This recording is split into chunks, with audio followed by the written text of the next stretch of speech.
kompleto to. Itong original niya sir, ano? Original na CR, tapos original na OR, tapos open ditong sale. Type yung ID niya sir, national ID, tsaka lisensya 2034 pa expiration sir. Ito wala expiration. Ito yung resibo niya from brand new sir. So may di nakakalang brand new price niyan, 1.3 million sir. Ito kasi yung binili. So ito sir, ibigan ko talaga to. Kasing kababata ko. So marami na ako nabili sa kanya na unit. Yan.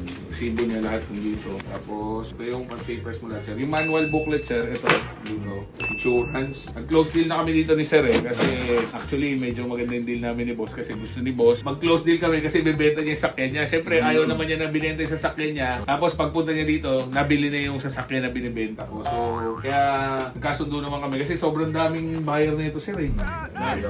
Actually hanggang ngayon sir eh. Nung naka-mark as pending na eh. Ito lang, magulo sobrang dami. Eh sir, ito mga ano, umaga lang to sir, 10:12, 9:35, 9:24, 9:12. Ngayon lang yun sir. Sobrang daming message yan. Uy, sabog ang Facebook mo. Siguro mga ano to, mga 300 message siguro. So si sir na una. So done deal kami ni boss, 595,000 para sa 2022 na Ford Territory. Sir, spare key.